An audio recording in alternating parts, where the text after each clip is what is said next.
안녕하세요. 잘 지내셨나요? 네, 오늘도 단촐하게. 오늘은 266쪽 등기신청 적격을 보실 건데요. 이 등기신청 적격은 우리 시험에 자주 출제되는 부분이에요. 등기를 신청할 수 있는 적합한 인격이 있다라는 뜻입니다. 등기를 신청할 수 있는 적합한 인격이 있다라는 뜻인데, 여기에 이러한 부동산이 있습니다. 소유자는 갑이 될 테고요. 갑이 을과 매매 계약을 체결합니다. 소유권 이전 등기까지 이루어지게 되면 갑이 가진 소유권은 을의 소유권으로 바뀔 겁니다. 우리 민법 제186조에 의해서. 이때 요 매매 안에 물권 행위가 있다고 했죠. 요 안에 물권 행위가 있는 겁니다. 이때 이 등기가 이루어지면 갑은 소유권을 상실할 테고, 따라서 등기만 놓고 형식적으로 판단한다면 불이익이 발생합니다. 이거 지난주에 했죠. 이러한 자를 우리 등기법에서는 등기의무자라고 부릅니다. 이 등기가 이루어지면 매수인 을은 소유권을 취득합니다. 따라서 등기만 놓고 본다면 이익이 발생하는 자고, 이러한 자를 우리 등기법에서는 등기권리자라고 부릅니다. 이때 이 등기의무자 갑과 등기권리자 을은 등기소에 가서 등기를 공동으로 신청하게 됩니다. 이를 공동신청이라고 불러요. 이때 요 등기신청 행위가 유효해야지만 요 등기관은 요 등기를 해줄 겁니다. 유효해야지만. 그러면 이 등기신청 행위가 유효하기 위해서는 일정한 요건이 필요해요. 이를 등기신청 행위의 유효 요건 이렇게 얘기를 합니다. 이 등기신청 행위 유효 요건은 세 가지가 있는데요. 첫 번째, 이 등기를 신청하는 자들은 일정한 능력을 갖춰야 됩니다. 두 번째, 이 등기 신청 행위는 두 번째, 진짜 의사에 의해서 등기를 신청해야 됩니다. 진의라고 얘기를 해요. 민법 107조, 108조에서 하셨죠? 그렇죠? 그 다음에 세 번째, 이 등기 신청 행위는 국가기관인 등기소에 하는 공법상의 법률행위예요. 공법상의 법률행위는 일정한 방식을 갖춰야 됩니다. 이 세 가지 요건을 충족해야지만 등기 신청 행위는 유효하다 이렇게 얘기를 해요.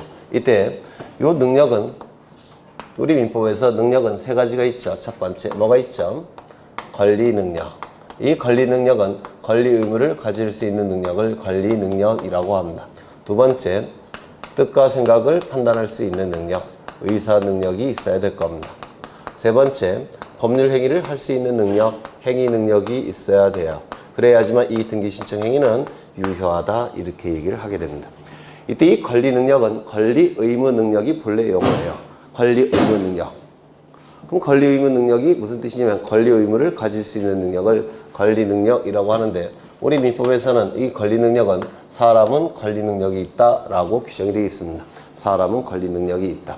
그런데 우리 등기법에서는 어떻게 규정이 되어 있느냐면 사람은 등기를 신청할 수 있는 적합한 격이 있다 이렇게 얘기합니다.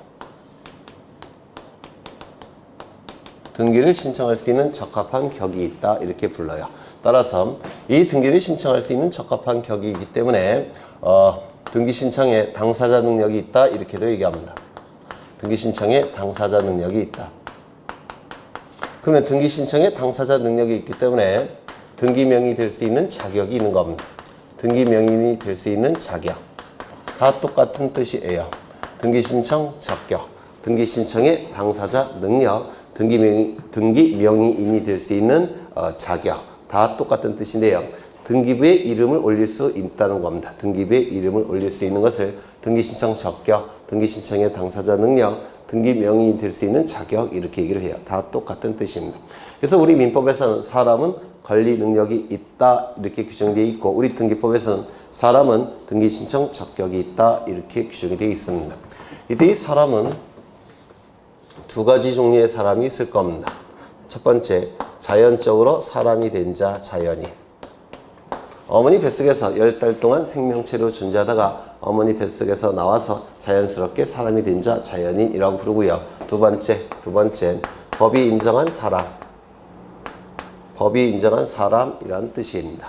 이 법인은 크게 두 가지로 나눠지는데요. 첫 번째, 사람이 단체를 형성해서 그 단체에게 법이 사람으로 인정할 때 사단법인이라고 부르고요. 이 사단법인은 사람을 구성원으로 합니다. 사람을 구성원으로 하고요. 두 번째, 재산이 단체를 형성해서 그 단체에게 법이 사람으로 인정할 때 이를 재단법인이라고 얘기합니다. 재단법인의 구성원은 누굴까요? 재산이 되는 겁니다. 재산. 이렇게 두 가지 종류의 법인이 있어요. 그러면 얘네들은 사람이니까 등기신청 적격이 인정이 됩니까? 등기신청 적격이 인정된다. 등기명이 될 수 있는 자격이 인정된다. 등기신청 이렇게 얘기를 합니다. 그러면 이 사람은 등기신청 적격이 있을 텐데요. 문제가 되는 자가 둘이 있습니다. 즉 등기부에 이름을 올릴 수 있는지 여부가 문제가 되는 자가 둘이 있는데 첫 번째 태아. 이 태아는 등기부에 이름을 올릴 수 있느냐? 이게 문제가 돼요. 이 태아는 등기부에 이름을 올릴 수 있을까요? 없을까요? 없어요. 왜냐하면 사람이 아닙니다. 우리 민법에 의하면 태아는 사람이 아니라 어머니 뱃속에 있는 생명체로 봅니다. 어머니 뱃속에 있는 생명체. 생명체이지 사람이 아니기 때문에 등기부에 이름을 올릴 수 있다 없다? 없다 이렇게 얘기를 해요. 그러면 이 태아는 언제부터 사람이 되냐면 우리 통설과 판례에 의하면 어머니 뱃속에서 전부 노출된 시점, 즉 발꼬락까지 다 나온 시점부터 사람이 됩니다. 그 시점부터 등기부에 이름을 올릴 수가 있는 겁니다. 일단 태아는 생명체에 불과하니까 사람이 아니에요. 따라서 등기부에 이름을 올릴 수 없다 이렇게 얘기를 합니다. 사람이 아닙니다. 등기신청 적격이 없다 이렇게 얘기를 해요. 두 번째, 외국인은 등기부에 이름을 올릴 수 있느냐? 이게 문제가 되는데 외국인은 사람일까요? 아닐까요? 사람입니다. 따라서 이 외국인은 등기부에 이름을 올릴 수가 있습니다. 사람이기 때문에. 그래서 외국인도 등기부에 등기명이 될 수가 있는데요. 문제는 이 외국인은 등기부에 이름이 올라갈 때는 반드시 원어로 올려야 됩니다. 뭔 소리야? 잘못이겠네. 한글로 표기해야 돼요. 거꾸로. 왜냐하면 원어로 등기부에 이름을 올리게 되면 공식 기능이 있을까요? 없을까요? 없겠죠. 반드시 우리나라 말로 표기를 해야 됩니다. 따라서 로버트 이렇게 표기를 해야 돼요. 로버트 미합증거 국적도 표기를 해야 됩니다. 이렇게 표기를 해야 되지 로버트 아메리카 이렇게 표기해서는 안 된다는 겁니다. 왜요? 공식 기능이 없기 때문에 그렇습니다. 외국인은 반드시 한글로 표기를 해야 됩니다. 국적과 더불어. 그 다음에 법인을 뭐라고도 얘기하느냐면 법인은 사람입니까? 아닙니까? 사람이죠. 따라서 이 법인은 사람이고 사람은 권리 능력이 있기 때문에 이 법인을 뭐라고도 표현하냐면 권리 능력이 있는 사단, 재단 이렇게도 얘기합니다. 똑같은 뜻이에요. 사람의 단체, 재산의 단체인데 권리 능력이 있다라는 뜻입니다. 그러니까 요거를 뭐라고 표현한 겁니까? 권리 능력이 있는 이렇게 표현을 한 거예요. 그래서 사단법인, 재단법인은 권리 능력 있는 사단, 재단 이렇게도 얘기합니다. 그럼 얘네는 사람이니까 등기신청 적격이 있습니까? 없습니까? 있다 이렇게 얘기를 할 겁니다. 등기부에 이름을 올릴 수가 있을 거예요. 그런데 이 권리 능력 있는 사단, 재단과 구별되는 것이 권리 능력이 없는 사단, 재단도 있습니다.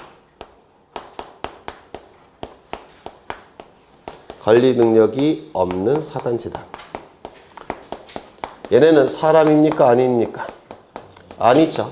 따라서 이렇게도 표기를 합니다. 비법인, 사단, 재단. 같은 뜻입니다. 혼용해 썼어요. 같은 뜻이니까. 비법인, 사단, 재단 이렇게도 부르고요. 또는 이렇게도 부릅니다. 법인이 아닌 사단, 재단 이렇게도 얘기를 해요. 어느 용어로 출제될지 모릅니다. 다 흔히 쓰는 용어라서 이때 이 권리 능력 있는 사단, 재단은 사람이니까 당연히 등기신청 적격이 있겠죠. 그러면 얘네들은 사람입니까? 아닙니까?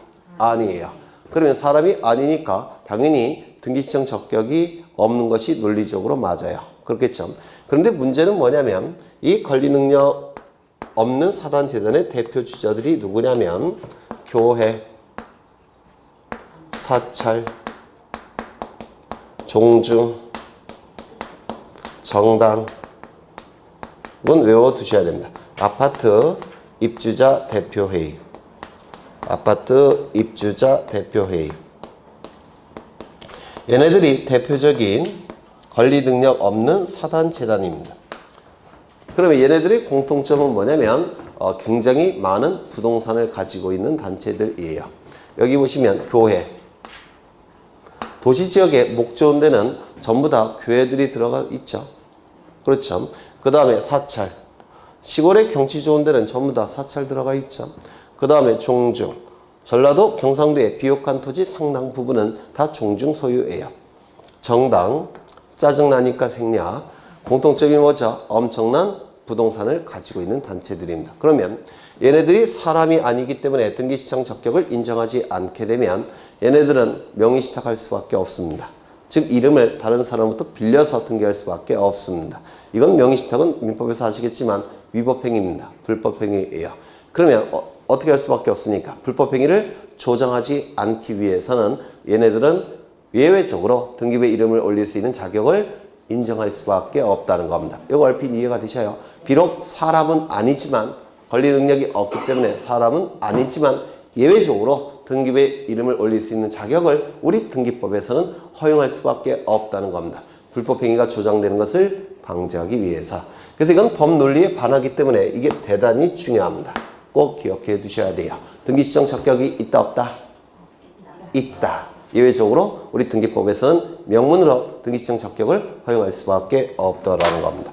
그럼 이제 몇 가지 이것과 관련해서 출제되는 걸 보시면 국가나 지방자치단체는 등기시청 적격이 있을까요? 없을까요? 국가나 지방자치단체. 이 국가나 지방자치단체는 헌법에서 법인으로 봅니다. 법이 인정한 사람들이에요.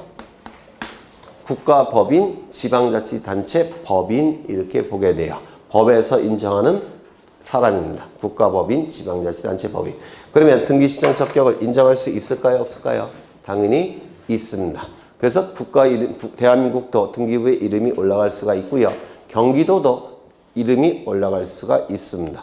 그런데 문제가 되는 자들이 있는데 누구냐면 요 지방자치단체인데 읍, 면, 동, 리 얘네들도 등기부에 이름을 올릴 수 있는지 여부가 문제가 됩니다. 지방자치단체라고 본다면 등기부에 이름을 올릴 수가 있고요.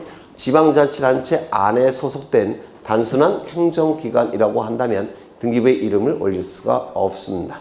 그러면 이 읍면동리는 지방자치단체이냐 여부가 문제가 되는데 지방자치단체가 될 수가 없습니다. 지방자치단체가 되기 위해서는 그 장들이 읍장, 면장, 동장, 리장들이 이 장들이 대표기관이 주민의 선거에 의해서 선출이 돼야 돼요. 공직선거법에 의한 주민이 선거에 의해서 선출이 돼야 되는데 이런 분들은 전부 다 뭘까요? 임명직이에요. 임명직이기 때문에 지방자치단체가 될 수가 없습니다. 그렇다면 등기시청 적격을 인정할 수 있을까요? 없을까요? 없다 이렇게 얘기합니다. 근데 어떤 분이 이장님은 선출직 아니냐 이렇게 얘기하시는 분들이 있는데 물론 마을회관에 모여서 박수로 뽑긴 하죠. 박수로 뽑히면 이제 읍장님, 면장님이 임명하는 겁니다. 임명직이에요. 그리고 여기서 선출직이라는 얘기는 공직선거법이 적용이 돼서 직접, 비밀, 보통, 평등, 자율선거에 의해서 선출이 되는데 이장님은 박수로 뽑히죠. 공직선거법이 적용이 안 돼요. 임명직이고 따라서 이런 데는 전부 다 단순한 행정기관에 불과하지 지방자치단체가 될 수가 없다는 겁니다. 따라서 등기부에 이름을 올릴 수 있다 없다?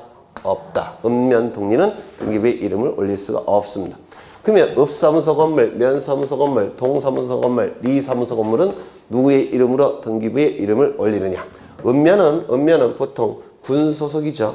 군은 지방자치단체예요. 군의 이름으로 등기하는 것이고 여기 동은 보통 시나 구 소속이죠. 따라서 시나 구 이름으로 등기하는 것이고 리는 당연히 읍이나 면 이름으로 등기를 하는 겁니다. 그런데 이런 경우가 있을 수가 있습니다. 이 지역은 대덕리라는 지역입니다. 리예요. 리. 대덕리. 제 고향이에요. 여기가. 대덕리. 그런데 여기에는 30분의 어르신들이 살고 계시는데요. 이분들이 1억 원씩 각출합니다. 1억 원 너무 큰가? 너무 크네. 네. 시골에 무슨 1억 원이 있겠습니까? 1,000만 원씩. 1,000만 원씩 각출을 합니다. 1,000만 원씩 각출해갖고 이제 3억 원이 모여갖고 여기다가 마을회관을 이렇게 지었습니다. 그럼 이 마을회관의 소유자는 누굽니까? 돈을 낸 분들이 다 소유자예요. 그렇죠. 그러면 이제 등기부가 만들어질 텐데 소유권 보존 등기가 만들어질 겁니다. 1번 소유권 보존. 30분이 전부 다 소유자죠. 그래서 공동 소유로 공유 이렇게 등기가 될 테고요. 여기 30분이 이름, 주민번호, 주소가 전부 다 기록이 될 겁니다. 지분도 기록이 돼야 되겠죠. 그래서 이름, 주민번호, 주소, 지분 이런 것들이 쭉 기록이 돼야 돼요. 굉장히 복잡해지겠죠. 따라서 이때는 어떻게 하는 경우가 있느냐면 요 마을 이름을 여기다 갖다 쓰는 경우가 있어요. 이런 거 대신에 그냥 대덕리 이렇게 기록하는 경우가 있습니다. 대덕리 이렇게. 그러면 이거는 무엇을 의미하느냐면 행정기관을 의미하는 게 아니고요.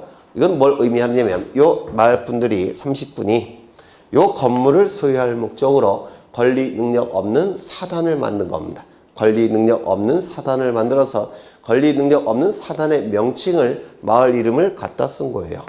그래서 이거는 행정기관을 의미하는 것이 아니라 권리 능력 없는 사단의 이름을 얘기하는 겁니다. 얼핏 이해가 되셔요? 그렇죠? 안 되셔요. 그럼 될 듯 말 듯은 하셔요. 네, 그러시면 돼요. 어차피 나중에 또 할 거니까. 그 다음에 문제가 되는 단체가 있는데 학교. 이 학교의 법적 성질은 뭐냐면 각종 시설로 구성된 물건이라고 부릅니다. 각종 시설로 구성된 물건이라고 봐요. 무슨 얘기냐면 운동장 시설, 그 다음에 급식 시설, 강당 시설, 체육관 시설, 그 다음에 교사 시설 이렇게 많은 시설로 구성된 물건이라고 봅니다. 이 학교라는 것을. 그러면 이거는 각종 시설로 구성된 물건이기 때문에 사람입니까? 아닙니까? 아니에요. 따라서 등기부에 이름을 올릴 수 있을까요? 없을까요? 없다라고 얘기합니다. 그러면 이건 물건이니까 소유자가 따로 있겠죠. 있지 않습니까? 물건이니까. 따라서 소유자 이름으로 등기를 해야 되는데 이 소유자는 이 학교를 설립한 자가 소유자입니다. 따라서 설립자 이름으로 등기부에 이름을 올리는 겁니다. 그러면 국립학교라고 한다면 누가 설립한 거죠? 국가가. 국가의 이름으로 등기부에 이름을 올리는 것이고요. 공립학교라고 한다면 지방자치단체가 설립자예요. 지방자치단체의 이름으로 등기부에 올리는 것이고요. 사립학교의 경우에는 둘로 나눕니다. 규모가 큰 사립학교는 학교법인이 보통 설립했습니다. 학교법인의 이름으로 등기하는 것이고 규모가 작은 사립학교는 보통 개인이 설립했어요. 개인의 이름으로 등기를 하는 겁니다. 그 다음에 이제 가장 중요한 것 중에 하나가 민법에서 얘기하는 조합.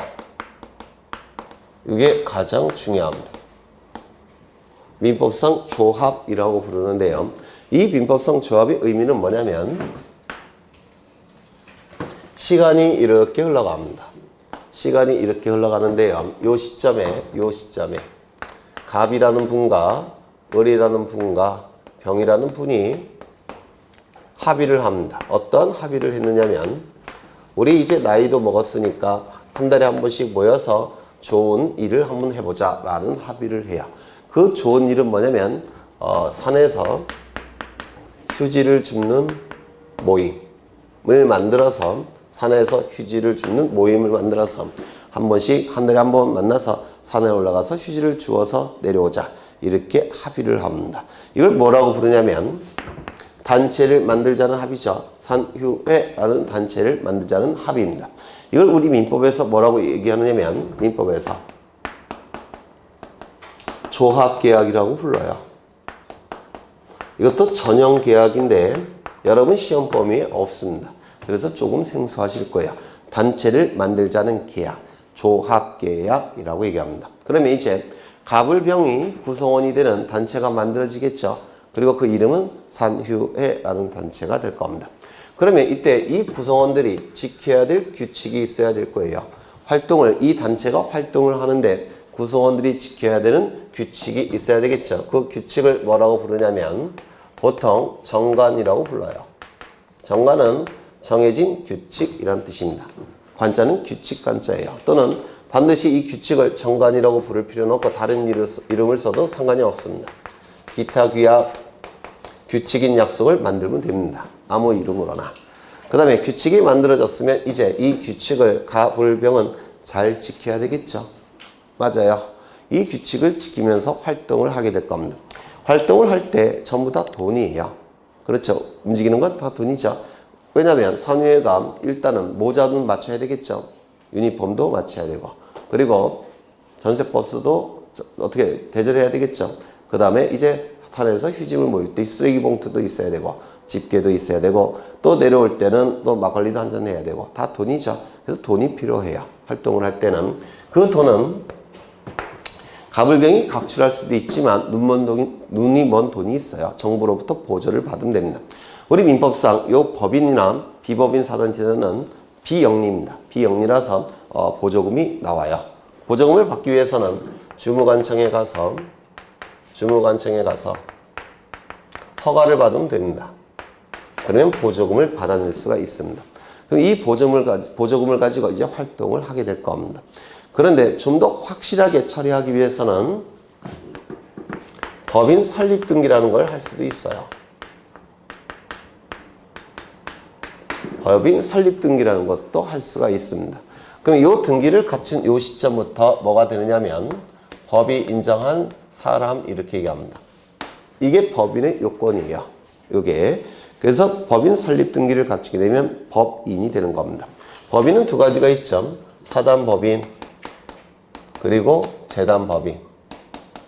설립 등기를 갖춘 시점부터 법인이에요. 그러면 이 법인은 사람이니까 등기부에 이름을 올릴 수 있을까요? 없을까요? 있다 이렇게 얘기합니다. 등기부에 당연히 이름을 올릴 수가 있습니다. 그 다음에 요 규칙이 만들어지게 되면 요 규칙이 만들어진 시점부터 설립 등기를 하기 전까지 규칙이 만들어진 시점부터 설립 등기를 갖추기 전까지를 뭐라고 부르냐면 비법인 사단재단이라고 부릅니다.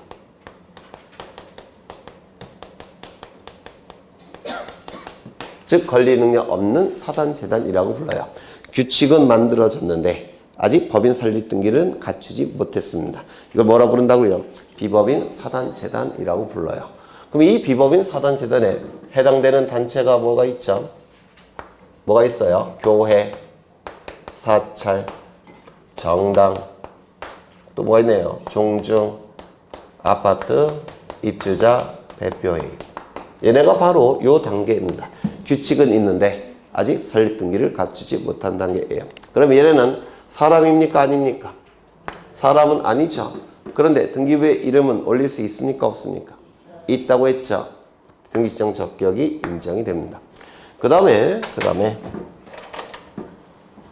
민법상 조합계약을 체결했는데 아직 규칙을 만들기 전 단계. 조합계약은 체결이 됐는데 아직 구성원이 지켜야 될 규칙이 만들어지지 않은 단계. 즉, 요 단계를 뭐라고 부르냐면 우리 민법에서 조합이라고 부릅니다.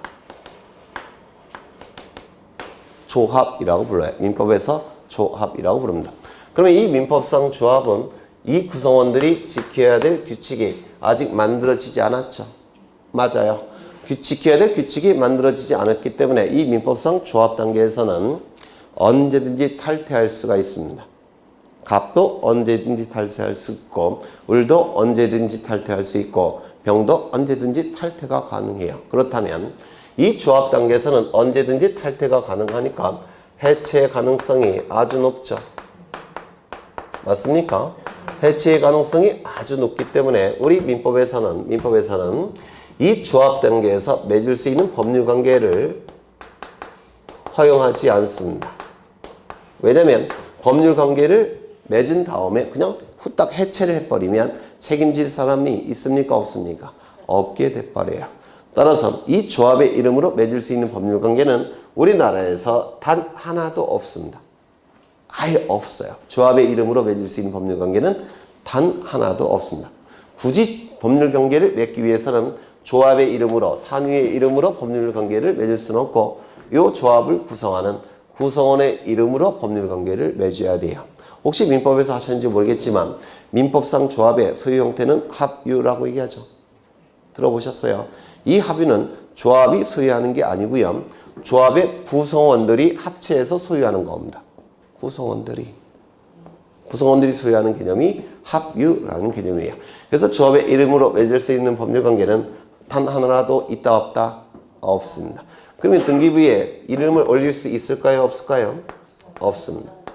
등기부에 이름을 당연히 올릴 수가 없습니다. 조합의 이름으로 맺을 수 있는 법률관계는 단 하나도 없어요. 그렇다면 맨 처음에 계약을 통해서 먼저 조합이 만들어지고, 조합이 만들어진 다음에 비법인 사단재단이 만들어지고, 그 다음에 궁극적으로는 법인이 되는 겁니다. 이게 법인의 탄생 과정이에요. 사람의 탄생 과정처럼. 그러면 여기서 등기부에 이름을 올릴 수 있는 경우와 등기부에 이름을 올릴 수 없는 경우가 구별이 되는데, 그 구별되는 기준은 뭘까요? 네? 뭐예요? 이겁니다. 규칙이 있느냐 없느냐, 이거 갖고 등기부에 이름을 올릴 수 있는지 여부가 결정이 돼요. 이 규칙, 즉 정관 기타 규약을 우리 민법에서 뭐라고 부르냐면 단체의 실질이라고 부릅니다. 규칙을 우리 민법에서는 단체의 실질이라고 불러요. 여기 보시면 규칙이 있느냐 없느냐, 이거 어떡하지? 이렇게 돼야 되는데, 규칙이 있다면 등기부에 이름을 올릴 수 있습니까? 없습니까? 있죠.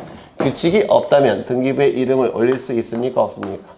없죠. 결국은 규칙, 즉 정관 기타 규약이 있느냐 여부로 등기부에 이름을 올릴 수 있는지 여부가 결정이 됩니다. 이 규칙을 우리 민법에서는 단체의 실질이라고 부릅니다. 즉 단체의 실질이 있다면 등기부에 이름을 올릴 수가 있고, 단체의 실질이 없다고 한다면 등기부에 이름을 올릴 수가 없습니다. 맞아요. 그렇죠. 이때 요 단체의 실질 갖고, 즉 정관 기타 규약 갖고 등기부에 이름을 올릴 수 있는지 여부가 결정이 되는 것이지 명칭 갖고 결정하는 게 아닙니다. 명칭 갖고 결정하는 게 아니에요. 그렇다면 노동조합은 등기부에 이름을 올릴 수 있을까요? 없을까요? 힌트, 명칭 갖고 결정하는 게 아니라고요. 이거 갖고 결정하는 거라고요. 노동조합은 등기부에 이름을 올릴 수 있을까요? 없을까요? 네? 있어요. 노동조합은 규칙이 있을까요? 없을까요? 엄청난 센 규칙이 있지 않을까요? 모여! 그러면 이렇게 쭉 모이지 않습니까? 버스 대전화 갖고. 그래요, 안 그래요? 그래서 이 노동조합은 민법성 조합이 아닙니다. 이거예요. 규칙이 있을 뿐만 아니라 등기도 갖춥니다. 노동조합. 이건 어떨까요? 농업협동조합. 등기부에 이름을 올릴 수 있을까요? 없을까요? 뭐 갖고 판단한다고요? 규칙이 있느냐 없느냐. 농업협동조합은 은행도 있지 않습니까? 은행도 갖고 있는데 규칙이 있을까요? 없을까요? 당연히 있겠죠. 이거 농협도 이거입니다. 아파트 재건축 조합. 등기부에 이름을 올릴 수 있을까요? 없을까요? 있겠죠. 그렇지, 지켜야 될 규칙 당연히 있겠죠. 아파트 재건축 조합도 이거예요. 그래서 명칭 갖고 판단한다, 판단하지 않는다? 판단하지 않습니다. 단체의 실질인 규칙 갖고 판단합니다. 이게 이제 등기시장 적격과 관련해서 출제될 수 있는 전부입니다. 밑줄은 나중에 칠 거고요. 이제 뭘 보시냐면 지난 시간에 등기의 진정성을 확보하기 위해서, 즉 거짓의 등기가 등기부에 나타나는 것을 방지하기 위해서 등기가 이루어짐으로 인해서 권리를 상실하여 불이익이 발생하는 등기 의무자를 등기 신청 절차에 참여시켜서 상대방과 같이 등기를 신청하는 걸 뭐라고 했습니까? 공동신청. 맞아요. 공동신청이 원칙입니다. 그렇다면 등기의무자가 없다라고 한다면 공동신청입니까? 단독신청입니까? 단독신청. 등기의 진정성이 다른 방법을 통해서 이미 확보가 됐다면 단독신청입니까? 공동신청입니까? 단독신청. 그래서 이 단독신청을 찾아내는 문제가 자주 출제가 되는데요. 그걸 다 외울 수는 없다고 했죠. 두 가지 기준을 가지고 찾아내는 겁니다. 아, 이거는 등기의무자가 없구나. 아, 이거는 등기의 진정성이 다른 방법을 통해서 이미 확보가 됐구나. 이제 등기법 지식과 민법 지식이 올라가시게 되면 그 기준을 가지고 찾아낼 수가 있으세요. 그런데 이제 가장 대표적인 건 등기의무자가 없는 가장 대표적인 등기가 상속등기고요. 돌아가셨으니까 등기의 진정성이 이미 확보가 된 가장 대표적인 등기가 판결에 의한 등기 신청입니다. 그래서 이 판결에 의한 등기 신청을 지금부터 보실 거예요. 지금부터. 이거 지울게요. 뭐, 나 또 할 거예요. 5번은 더 할 겁니다.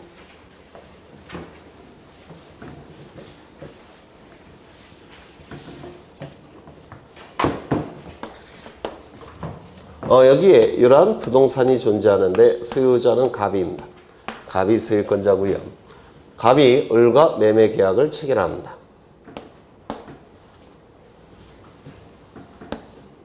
을과 매매 계약을 체결합니다.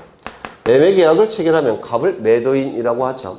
이 매도인은 의무가 하나 발생하는데 그 의무의 이름은 소유권 이전 등기 의무가 발생합니다. 소유권 이전 등기 의무. 을은 권리가 하나 발생하죠. 소유권 이전 등기 청구권이 발생을 할 겁니다. 그리고 매매 대금 채권과 매매 대금 채무도 발생하지만 그 돈과 관련된 것은 우리 민법에서 다루는 영역이지 우리 등기법에서 다루는 영역이 아니에요. 돈은 민법에서 다루는 영역입니다. 우리는 등기와 관련된 것만 다룹니다. 이거는 소유권 이전 등기 의무 우리 등기법에서 다뤄요. 소유권 이전 등기 청구권 우리 등기법에서 다룹니다. 그러면 이 등기 청구권을 등기 의무자에게 행사해서 소유권 이전 등기까지 이루어지게 되면 매도인 갑의 소유권은 매수인 을의 소유권으로 변동이 될 겁니다. 우리 민법 186조에 의해서 이 등기가 이루어지면 매도인 갑은 소유권을 상실할 겁니다. 따라서 등기만 놓고 형식적으로 판단한다면 갑은 불이익이 발생할 테고 이러한 자를 우리 등기법에서는 뭐라고 부릅니까? 등기 의무자라고 불러요. 이 등기가 이루어지면 을은 소유권을 취득하겠죠. 따라서 등기만 놓고 형식적으로 판단한다면 매수인 을은 이익이 발생합니다. 이러한 자를 우리 등기법에서는 등기 관리자라고 부를 겁니다. 맞죠? 이때 이익 불이익 여부는 형식적으로 판단하는데 매매대금을 고려한다, 고려하지 않는다, 고려하지 않습니다. 매매대금은 민법에서 다루는 영역입니다. 우리 등기법은 등기부 하나만 놓고 판단합니다. 등기부 하나만 놓고 판단한다면 갑은 소유권을 상실하니까 불이익이 발생한 자 등기의무자, 을은 소유권을 취득하니까 이익이 발생한 자 등기관리자라고 불러요. 이때 갑과 을은 등기소에 가서 등기를 공동으로 신청함이 원칙입니다. 그런데 문제는 뭐냐면 이 을이 대금을 지불했기 때문에 빨리 등기를 가져오고 싶습니다. 그런데 매도인 갑이 이 의무를 이행하지 않더라는 겁니다. 의무를 이행하지 않는다는 얘기는 등기를 해주지 않는다는 뜻이에요. 그러면 매수인 을은 열받았으니까 창고로 가서 낫을 꺼내들고 또는 도끼를 꺼내들고 뛰어가서 막 휘둘러야 됩니까? 그러면 안 되겠죠. 그럼 어떻게 해야 됩니까? 공권력의 도움을 받아야 돼요. 공권력의 도움을 받아서 강제 집행해버리면 됩니다. 그럼 강제 집행하기 위해서는 뭐가 필요하냐면 판결서가 필요해요. 나중에 보시겠지만. 그래서 을은 법원에 소송을 제기합니다. 법원에 소송을 제기할 때 대금을 지불했다는 영수증 같은 각종 자료를 제출하겠죠. 그러면 법원에서는 을 승소 판결을 내줍니다.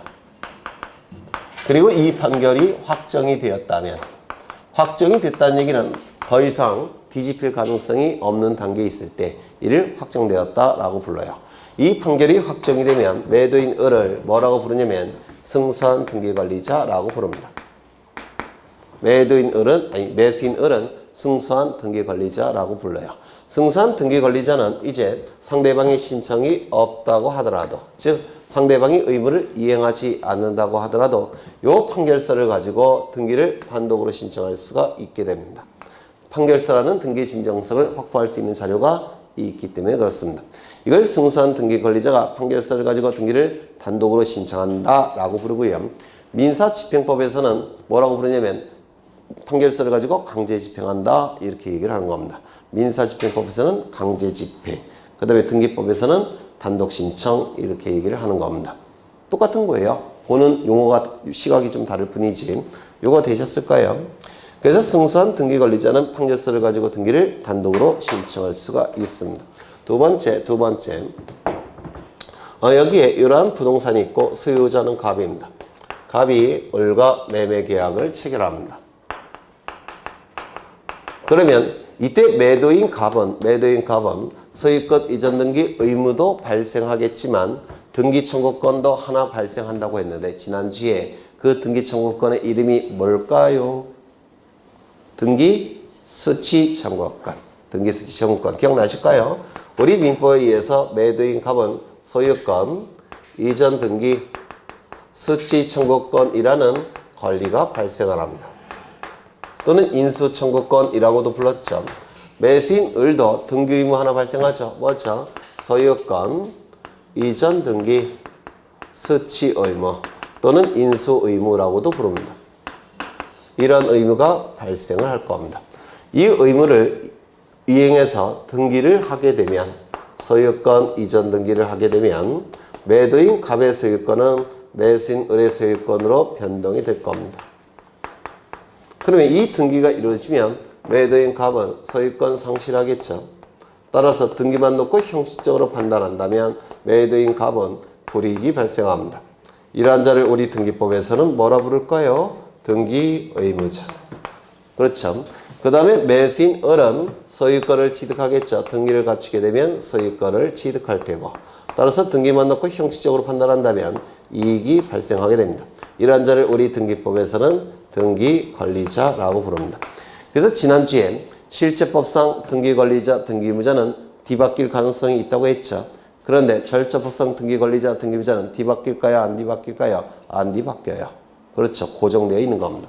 이때 등기 의무자 갑과 등기 권리자 을이 등기소에 가서 등기를 공동으로 신청함이 원칙입니다. 그래서 이 갑은 등기를 신청하고 싶습니다. 왜냐하면 이 부동산은 갑의 이름으로 등기가 되어 있는 한 계속 갑에게 세금이 부과돼요. 그래서 대금도 이미 받았으니까 빨리 을이 등기를 가져가기를 원합니다. 그런데 이 을이 등기를 받아가지 않더라는 겁니다. 왜 그러냐면 여기 채권자가 이렇게 있어요. 그래서 을의 이름으로 등기가 이루어지면 강제 집행 들어올 것 같으니까 등기를 받아가지 않더라는 겁니다. 을은. 그러면 세금은 자꾸 갑에게 부과되니까 갑 열받을까요? 안 받을까요? 받겠죠. 그러면 또 도끼 뭐 이런 거 찾으면 안 돼요. 어떻게 해야 됩니까? 갑은 법원에 소송을 제기하는 겁니다. 법원에 소송을 제기하면 영수증 같은 거 각종 서류를 제출하면 법원은 갑에게 승소 판결을 내주겠죠. 법원은 갑 승소 판결을 내줄 겁니다. 그리고 그 판결이 확정이 됐다면 이 갑을 뭐라고 부르냐면 승소한 등기 의무자라고 부릅니다. 승소한 등기 의무자는 판결서라는 등기의 진정성을 확보할 수 있는 자료가 있으니까 상대방이 신청이 없다고 하더라도 단독으로 이 등기를 신청할 수가 있다는 겁니다. 그래서 을명의로 등기가 실행이 돼버립니다. 이거 얼핏 이해가 되셔요? 그래서 우리 부동산 등기법 제23조 제4항에서는 이행 판결의 경우 승소한 등기의무자, 승소한 등기 권리자는 판결서를 가지고 등기를 단독으로 신청할 수 있다라고 명시되어 있습니다. 승소한 등기 권리자, 승소한 등기 의무자는 이행 판결서를 가지고 등기를 단독으로 신청할 수 있다라고 되어 있는데 이 판결은 무슨 판결이라고요? 이행 판결.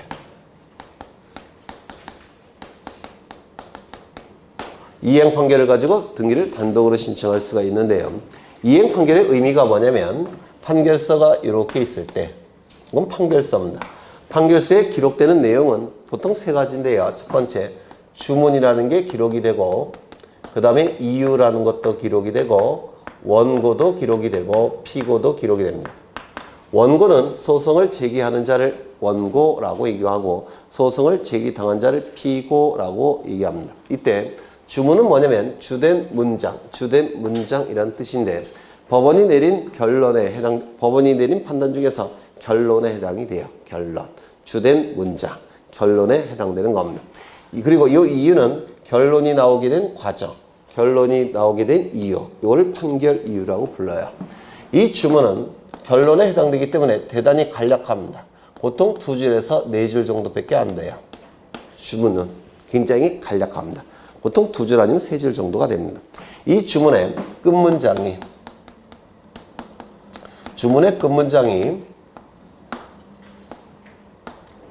뭐뭇을 확인한다 이렇게 끝나는 경우가 있습니다.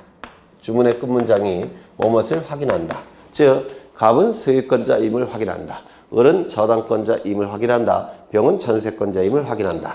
이렇게 확인한다 이렇게 끝나면 이 판결을 확인 판결이라고 불러요. 우리 민사소송법에서. 주문의 끝문장이 어떤 의무를 이행하라 이렇게 끝나는 경우가 있습니다. 이행하라. 이렇게 끝나면 이 판결을 이행 판결이라고 부릅니다. 갑은 소유권 이전 등기 의무를 이행하라. 을은 저당권 설정 등기 의무를 이행하라. 병은 전세권 이전 등기 의무를 이행하라. 무슨 판결일까요? 이행 판결이라고 불러요. 주문의 끝문장이 뭐뭐 한다 이렇게 끝나는 경우가 있습니다. 이를 형성 판결이라고 부르는데요. 법률 관계를 형성시키는 판결이라고 해서 형성 판결이라고 불러요. 예를 들어서 갑남과 을녀는 이혼한다. 이렇게 주문이 끝납니다. 그럼 그 즉시 남남입니다. 판결이 확정이 되면 그냥 남남이 돼버려요. 구청에 가서 신고하는 건 나중에 어떤 그냥 단지 신고에 불과합니다. 이게 그래서 갑남과 을녀는 이혼한다. 무슨 판결? 법률 혼인관계가 소멸되기 때문에 형성 판결이라고 불러요. 그러면 여기서 나오는 판결은 주문의 끝문장이 어떻게 끝날까요? 여기서는 의무를 소유권 이전 등기 의무를 이행하라. 여기서는요. 소유권 이전 등기 수취 의무를 이행하라. 이렇게 나올 겁니다. 맞아요. 따라서 이때 이 판결은 무슨 판결? 이행 판결이라고 얘기합니다. 이 이행 판결의 경우에는 승소한 등기관리자. 승소한 등기 의무자는 이 판결서를 가지고 등기를 단독으로 신청할 수 있다. 이렇게 규정되어 있습니다. 우리 등기법 23조 제4항에서는 이행 판결의 경우에는 승소한 등기 의무자, 승소한 등기 관리자는 판결서를 가지고 등기를 단독으로 신청할 수 있다. 이렇게 되어 있습니다. 그렇다면 승소한 자만이 등기를 단독으로 신청할 수 있으니까 반대 해석상 패소한 자는 등기를 단독으로 신청할 수 있을까요? 없을까요? 없습니다. 명문으로 승소한 자만이 단독으로 신청할 수 있다라고 규정되어 있기 때문에 반대 해석상 패소한 자는 등기를 단독으로 신청할 수 없게 됩니다. 이거 얼핏 이해가 되시죠? 그런데 예외가 있습니다. 예외가 형성 판결의 일종인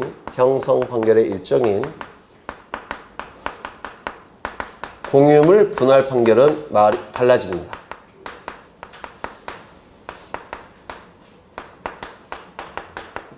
공유물 분할 판결이라는 게 있는데 이거는 형성 판결의 일종이에요. 이건 좀 달라지게 돼요. 이게 아마 올해 출제가 되지 않을까 싶은데요.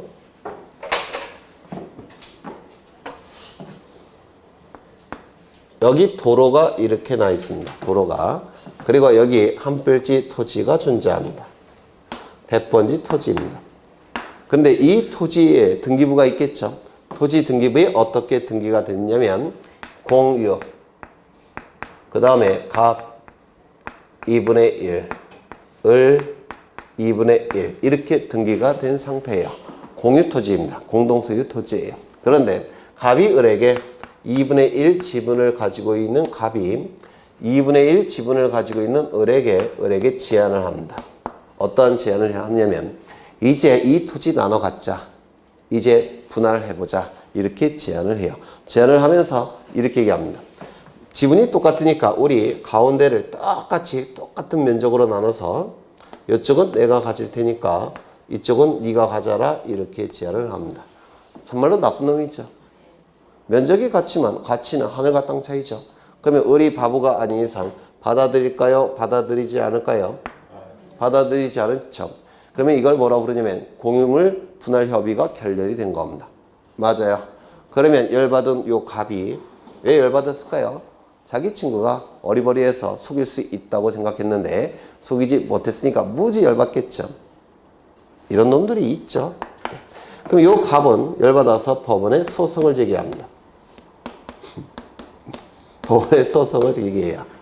옆에 변호사가 꼬셨을 겁니다. 내가 승소 판결 받아줄 테니까 소송을 제기하라. 이렇게 꼬셨을 거예요. 참으로 나쁜 놈의 변호사죠. 이길 가능성이 없는 소송이에요. 이거는 이 소송을 뭐라고 부르냐면 공유물 분할의 소라고 부릅니다. 민법에서 하실 거예요. 공유물 분할의 소송을 제기하면 법원에서는 판단하겠죠. 법원에서는 이렇게 판단합니다. 여기가 A 지점이고 여기가 B 지점이니까 A 지점부터 B 지점까지 분할한다. 이렇게 판결을 내릴 겁니다. A 지점부터 B 지점까지 분할한다. 무슨 판결일까요? 형성 판결. 맞아요. 그리고 이쪽은 값 소유로 하고 이쪽은 을 소유로 한다. 이렇게 끝날 겁니다. 을 소유로 한다. 무슨 판결일까요? 형성 판결이에요. 형성 판결. 그러면 이제 이렇게 판결이 확정이 되면 이쪽은 딱 값 소유로 결정이 되고 이쪽은 딱 을 소유로 결정이 됩니다. 형성 판결 확정 시점에 물권 변동의 효력이 나타나죠. 187조. 기억나셔요? 그렇죠. 그러면 이제 이쪽은 값 소유가 되고 이쪽은 을 소유가 되니까 이 원고는 소송을 제기한 자를 뭐라 부르냐면 원고라고 부르고요. 소송을 제기당한 자를 피고라고 부르는데 원고가 이겼을까요? 졌을까요? 진 거예요. 이걸 형식적 형성해소라고 부르는데 이건 일부 승소, 일부 패소 판결이 아닙니다. 그냥 원고 패소 판결이에요. 원고 패소. 피고 승소 판결입니다. 그러면 지금 원고 갑은 패소 판결 받았죠. 하지만 법원의 판단에 의해서 이쪽은 누구 소유로 결정이 된 겁니까? 갑 소유로 결정이 된 거예요. 따라서 이 부분에 대한 등기를 갑은 등기소에 가서 신청할 수 있을까요? 없을까요? 있는 겁니다. 단독으로. 그 다음에 을도 등기소에 가서 이 부분에 대한 등기를 신청할 수 있을까요? 없을까요? 있는 겁니다. 따라서 승소, 패소 둘 다 신청할 수 있는 거죠. 원고, 피고 둘 다 신청할 수 있는 거죠. 왜? 법원의 판단에 의해서 이 부분은 갑 소유로 확정이 됐고 법원의 판단에 의해서 이 부분은 을 소유로 확정이 됐으니까 둘 다 단독으로 신청할 수 있지 않습니까? 맞아요. 원고도 신청할 수 있고 피고도 신청할 수가 있고 승소 판결을 받은 자도 신청할 수 있고 패소 판결을 받은 자도 신청할 수가 있습니다. 그러면 공유물 분할 판결 같은 경우는 원고, 피고 따집니까? 따지지 않습니까? 따지지 않아요. 승소, 패소 따집니까? 따지지 않습니까? 따지지 않습니다. 그러면 이때 등기를 신청하게 될 텐데 이때 신청하는 등기는 무슨 등기냐? 공유물 분할을 우리 민법에서 뭐라고 얘기합니까? 법적 성질을. 네, 아직 안 하셨을 거예요. 지분의 맞교환으로 봅니다. 지분의 교환. 현물 분할은 지분의 교환. 가격 분할은 지분의 매매. 나중에 민법에서 하실 건데요. 지분은 이 부동산을 더 이상 쪼갤 수 없는 가장 작은 점들로 구성되어 있을 때 그 점들을 확대해 보면 그 점들은 전부 다 이렇게 소유하고 있는 것이 지분이라고 했는데 기억나셔요? 나시죠? 모든 점들은 이렇게 소유하고 있는 겁니다. 이게 지분의 개념이에요. 모든 점들은 다 이렇게 소유하고 있는 겁니다. 그 점들은 전부 다 이렇게 소유하고 있는 겁니다. 따라서 갑이 가지고 있는 지분은 이 부동산 전체에 다 있습니까? 다 있어요. 을이 갖고 있는 지분은 부동산 전체에 다 있습니까? 다 있는 겁니다. 그래서 지분은 특정 부분에 대한 권리가 아니라 부동산 전체에 대한 권리입니다. 모든 부분에 다 지분이 있으니까. 이거 얼핏 이해가 되셔요? 그렇죠. 그런데 이렇게 나눠 갖게 되면 이쪽 윗부분은 전부 다 누구 거로 바뀌어야 됩니까? 갑으로. 맞아요. 그러면 이 부분이 뭐로 바뀌어야 될까요? 이 부분이 갑으로 바뀌어야 되죠. 맞아요. 그래서 갑 이렇게 돼야 되죠. 요것도 이 부분이 뭐로 바뀌어야 됩니까? 갑으로. 그러면 이 아래쪽은 전부 다 을 소유가 되는 거죠. 그러면 이 갑이 가진 이 지분은 뭐로 바뀌어야 됩니까? 을로.